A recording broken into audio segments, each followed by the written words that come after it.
Pemirsa, terima kasih masih bersama kami. Belakangan ada nggak sedikit yang bertanya ke saya di media sosial saya, Mas Yudi hari ini gimmicknya apa? Hari ini gimmicknya apa? Saya beritahu gimmick saya hari ini pemirsa. Hari ini tidak ada gimmick. Karena kalau kita bicara soal Palestina, Gaza, maka tidak ada gimmick.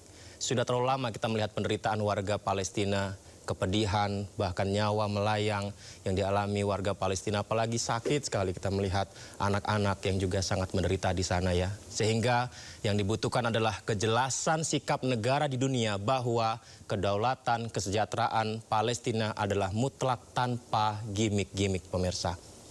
Ini juga yang kita harapkan diwujudkan dalam beberapa forum. Menariknya Board of Peace di dalamnya yang menggaungkan kedaulatan kepada Palestina. Israel resmi bergabung ke Dewan Perdamaian Board of Peace tersebut bentukan Presiden Amerika Donald Trump. Ditandai dengan kunjungan Perdana Menteri Israel Benjamin Netanyahu ke Amerika Serikat.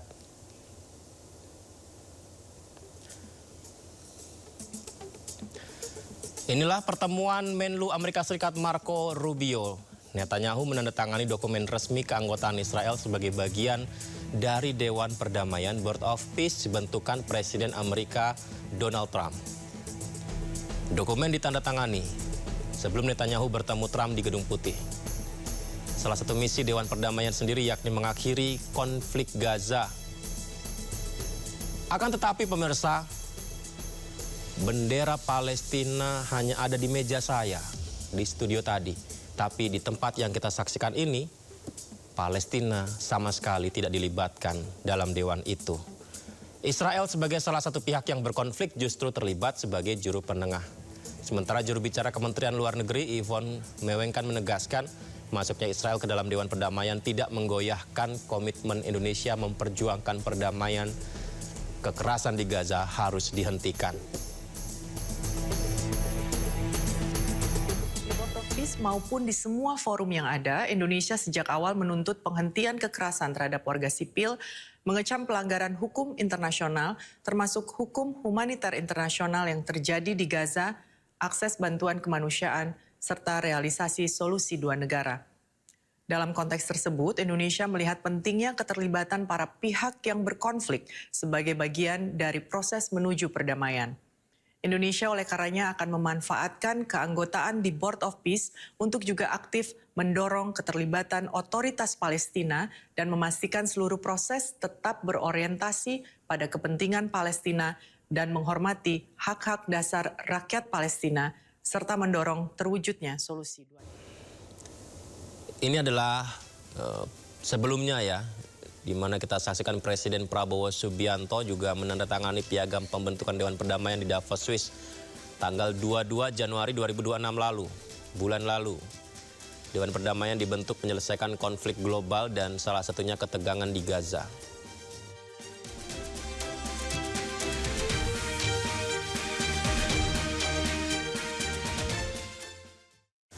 Menegaskan komitmen Indonesia akan perdamaian di Palestina. Indonesia berencana mengirim 8.000 pasukan ke jalur Gaza Palestina sebagai bagian dari pasukan stabilisasi internasional.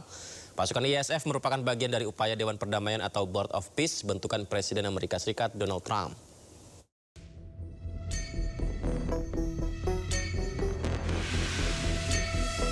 Indonesia bersiap mengerahkan sebanyak 5.000 hingga 8.000 personil TNI ke Gaza sebagai anggota pasukan perdamaian. Kesiapan Indonesia disampaikan Kepala Staf Angkatan Darat Jenderal TNI Maruli Simanjuntak. Seluruh personil TNI Angkatan Darat dilaporkan sudah mulai berlatih.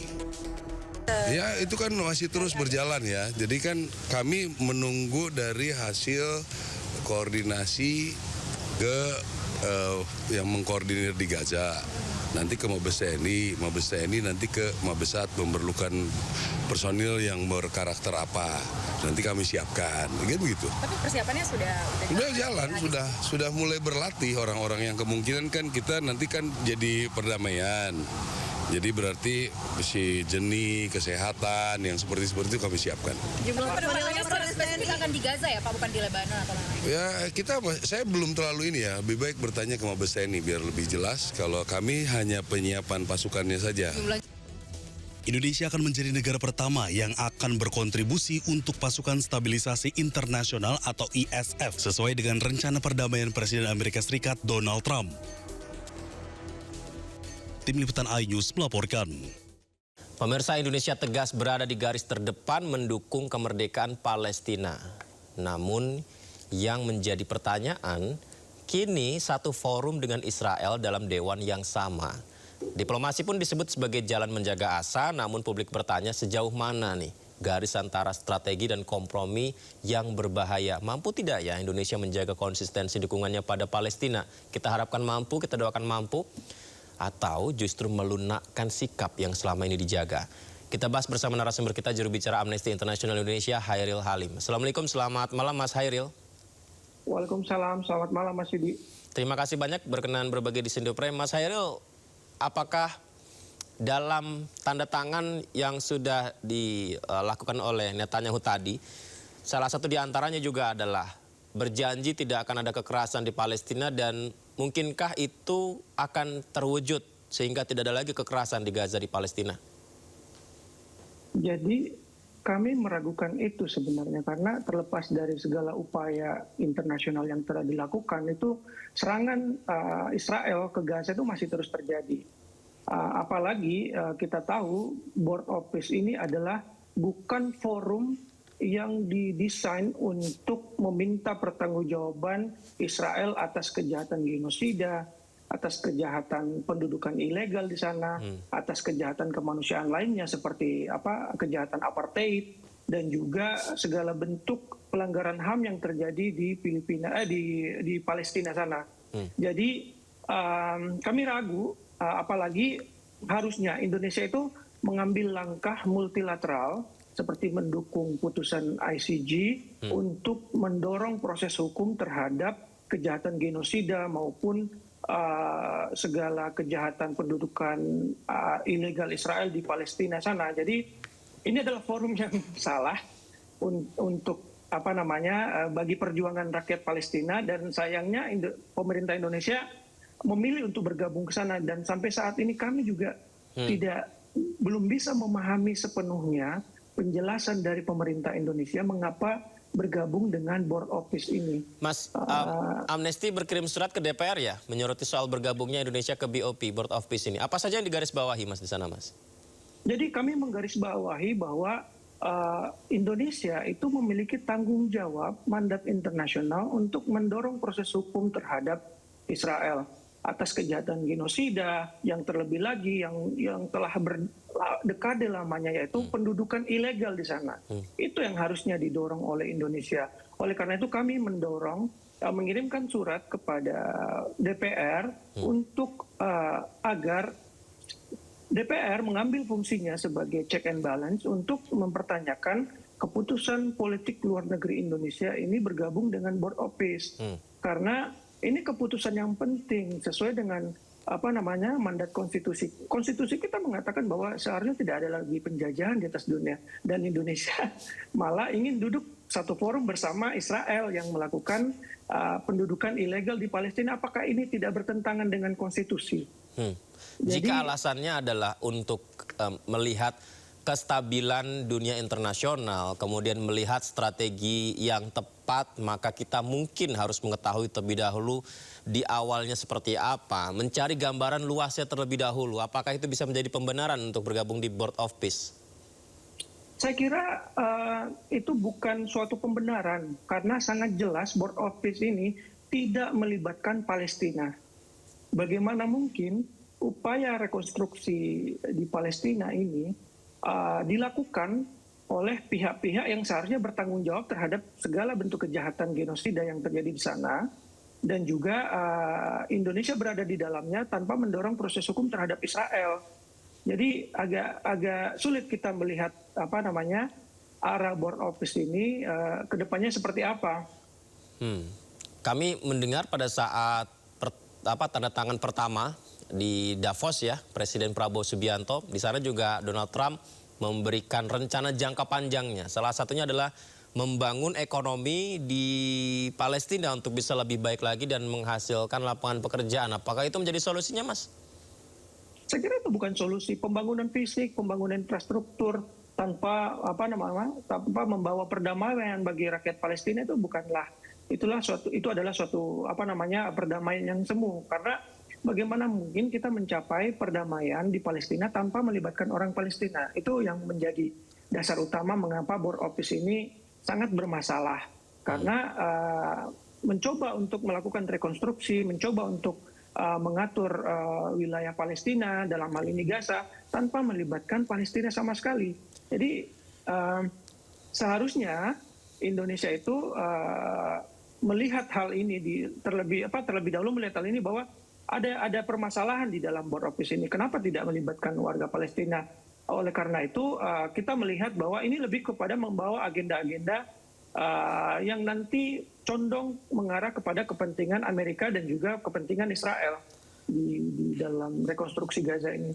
Baik, Mas Heryl dan juga pemirsa, sebelumnya kami juga disclaimer dulu, ini sudah mengundang DPR dan MUI, tapi hingga saat ini masih belum ada yang bersedia. Baik, Mas, kalau misalnya ini sudah berjalan karena sudah ditandatangani dan ada beberapa negara yang bergabung, bahkan Indonesia ada di sana, artinya kan proyek atau misi perdamaian yang diakui begitu ini akan segera dikerjakan. Apa konsekuensi yang harus dipahami yang berpotensi terjadi jika ini terus berjalan seperti rencana Trump? Ya, konsekuensi paling nyata adalah sebenarnya ini bisa membenarkan praktek genosida yang terjadi di Israel, di Palestina sana. Karena apa? Karena yang seperti yang saya bilang tadi di awal tadi bahwa Board Office ini sama sekali tidak mendorong adanya upaya hukum terhadap segala kejahatan yang terjadi di Palestina. Jadi ini bisa membenarkan praktik-praktik genosida di sana karena tidak ada upaya hukum terhadap Israel dan juga tidak ada upaya hukum terhadap akar permasalahan yang terjadi di Palestina. Akar permasalahan utamanya sebenarnya pendudukan ilegal Israel di sana, dan entah kenapa kita tidak melihat peran yang kuat dari pemerintah Indonesia untuk mengarah ke sana, tapi malah bergabung dengan dengan Board Office bentukan Trump ini. Kami juga melihat mengikuti perkembangan di media yang dimana ada berita yang menyatakan bahwa nanti pada saat meeting perdana Board Office di Amerika ini, Indonesia juga akan menandatangani perjanjian tarif dengan Amerika. Jadi kami sangat khawatir jika kesepakatan untuk bergabung dengan Board Office ini merupakan bagian dari perjanjian dari tarif dagang yang dilakukan oleh Indonesia dan Amerika. Dan itu kami sangat khawatir itu bisa menjadi konteks besarnya, tapi ini yang harus dijelaskan pemerintah Indonesia mengapa meeting perdana Board Office itu nanti bisa bersamaan dengan penandatanganan perjanjian tarif antara Indonesia dan Amerika. DPR gimana tanggapannya, Mas? Kami belum mendapatkan respon resmi dari DPR setelah mengirimkan surat, dan kami masih menunggu. Dan kami harap kalau memang DPR ingin mengundang kami rapat dengar pendapat, kami sangat terbuka untuk menjelaskan sikap dan posisi kami dan juga langkah-langkah apa yang seharusnya dilakukan Indonesia untuk memperjuangkan Palestina di tingkat internasional. Bukankah kemarin juga Presiden sudah memanggil beberapa tokoh ya Mas ya, dan juga diplomat begitu, beberapa di antaranya akhirnya mencoba memahami dan memberi kesempatan kepercayaan kepada pemerintah akan hal itu. Saya kadang berpikir apakah mungkin akan ada terjadi perdebatan ketika Presiden menyampaikan hal ini, karena sebelumnya tokoh ini ada yang juga menolaknya begitu. Tapi ketika selesainya sepertinya ada alasan yang bisa dipertimbangkan. Apakah Amnesty melihat itu atau sama sekali 0% untuk sebuah alasan untuk gabung di Board of Peace? Kami sebenarnya sikapnya tetap mendukung sistem multilateral yang ada. Jadi dan sedangkan BOP ini, Board of Peace ini di luar dari sistem multilateral yang sudah dibangun. Jadi kami juga sebenarnya heran melihat beberapa tokoh yang awalnya mengkritik keputusan Indonesia untuk bergabung dan akhirnya mencoba untuk memahami atau berubah pikiran, berubah pendapat terkait setelah melakukan pertemuan dengan Presiden. Kalau sikap kami jelas bahwa sistem hukum internasional yang telah dibangun setelah pasca Perang Dunia Kedua ini tetap harus didorong. Itu adalah solusi yang paling realistis untuk memecahkan masalah ini. Memang ada kekurangan di sana, dan oleh karena itulah disitulah peran yang harus dilakukan Indonesia, bukan mencari alternatif yang penuh dengan ambisi personal Donald Trump lewat board office ini. Bicara soal kekurangan, Mas, kita juga kan menunggu sikap dan juga solusi dari beberapa forum dunia ya, entah PBB, entah OKI, begitu, tentang beberapa konflik yang terjadi. Akan tetapi, terkadang hingga sekarang itu belum begitu realisasi maksimalnya terasa. Apakah ini menjadi satu pertimbangan sehingga Board of Peace menjadi salah satu opsi mungkin ditambah lagi supaya ada solusi konkret? Saya rasa itu bukan karena sistem internasional kita tidak berjalan, akhirnya kita membutuhkan BOP ini. Ini lebih kepada ambisi personal Donald Trump untuk dan kita nggak tahu apakah nanti BOP ini lebih menekankan pada proyek-proyek infrastruktur di sana, yang dimana nanti orang-orang dekat dengan Donald Trump bakalan mengambil keuntungan dari sana. Itu yang kita khawatirkan, karena seperti yang saya bilang tadi, ini BOP ini bukan lahir dari kegelisahan terhadap kebuntuan dalam proses diplomasi internasional. Menurut kami, negara-negara termasuk Indonesia belum melakukan upaya yang cukup kuat di dalam sistem multilateral yang kita punya ini, sebelum mencoba untuk mengambil alternatif yang sebenarnya alternatifnya ini ya bermasalah, BOP ini. Baik, Mas Hairil dan juga pemirsa, kita simak dulu informasi berikut ini. Meski satu meja di Board of Peace, Indonesia mengecam keras keputusan Israel yang berupaya mencaplok wilayah tepi barat Palestina. Langkah Israel ini diambil guna memperluas wilayah kekuasaannya. Kita simak dulu ya. Ini diungkapkan Menteri Luar Negeri Sugiono dalam pernyataan bersama dengan para Menteri Luar Negeri 7 negara mayoritas Muslim yang diunggah di akun media sosial Kemlu. Langkah ilegal dinilai sebagai memaksakan kedaulatan Israel yang tidak sah dan memperkuat aktivitas permukiman penduduk Israel. Indonesia dan negara-negara tersebut juga memperingatkan akan bahaya berlanjutnya upaya perluasan kekuasaan Israel secara ilegal lantaran dapat memicu kekerasan serta konflik lebih lanjut lagi. Rupanya, tidak hanya Indonesia dan ketujuh negara tersebut, bahkan Amerika Serikat, PBB, dan Uni Eropa juga mengecam langkah Israel.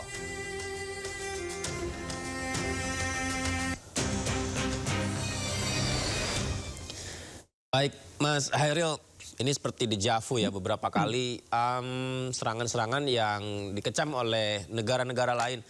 Apakah kecaman seperti yang tadi saya bacakan beritanya itu cukup membuat Israel untuk tahu diri begitu bahwa mereka melakukan sebuah pelanggaran? Saya kira kecaman sudah banyak dilakukan oleh pihak-pihak di komunitas internasional, tapi memang impunitas ini sangat kuat terhadap impunitas bagi Israel ini sangat kuat. Disinilah permasalahan utamanya. Tidak boleh ada impunitas. Maaf Mas, impunitas itu maksudnya seperti apa Mas Hairil? Impunitas itu adalah suatu pelanggaran yang dilakukan tanpa adanya proses hukum. Jadi disinilah permasalahan utamanya. Adanya impunitas bagi Israel, tidak adanya upaya untuk mendorong proses hukum terhadap Israel. Inilah yang membuat Israel sebenarnya tidak peduli terhadap segala kecaman yang mereka terima. Jadi tanpa adanya proses hukum internasional bagi Israel, ini kejahatan di Gaza akan terus berlangsung. Maukah Mas Hairil untuk memberikan waktu pemerintah dalam hal ini bergabung di Board of Peace, perkembangannya seperti apa ke depan sehingga jangan-jangan ini memang ada solusinya di sana? Kami nggak melihat solusi tanpa ada Palestina di sana. Jadi ini adalah forum yang sebenarnya sangat bermasalah karena membahas Palestina tanpa Palestina. Jadi bagaimana kita berharap terhadap suatu forum untuk membahas nasib suatu negara, dalam hal ini Palestina, tanpa melibatkan suara Palestina. Jadi apa yang perlu kita harapkan dari proses itu? Jadi tanpa adanya Palestina di sana, saya kira dan kami yakin Palestina tidak akan dilibatkan di sana karena seperti kita tahu sikap Benjamin Netanyahu itu sangat menolak adanya pelibatan Palestina di sana. Dan kalau kita lihat membaca laporan media internasional itu, dan bahkan Netanyahu itu bisa menentukan siapa negara yang bisa mengirim pasukan ke Gaza nanti. Jadi tanpa melibatkan sama sekali otoritas di Palestina sana. Jadi Board of Peace ini forum Presiden Amerika Serikat yang membentuk forum perdamaian atau personal Donald Trump yang membentuk forum perdamaian? Sulit dipisahkan sebenarnya posisinya, karena posisi Donald Trump sebagai Presiden Amerika dan memang kebijakan politik luar negeri Amerika sekarang dikontrol oleh personal, yaitu individu seorang presiden yang bernama Donald Trump. Jadi memang dan Donald Trump ini ya seperti kita tahu sangat mendukung kebijakan-kebijakan Israel di sana, di Palestina, dan tidak sama sekali tidak mendorong adanya upaya-upaya untuk mendengarkan suara-suara dari Palestina itu sendiri. Karena kan khawatirnya apabila misalkan kemudian kita mundur begitu, apakah ini akan mengganggu hubungan Indonesia dan Amerika Serikat? Karena sebelumnya sudah join nih.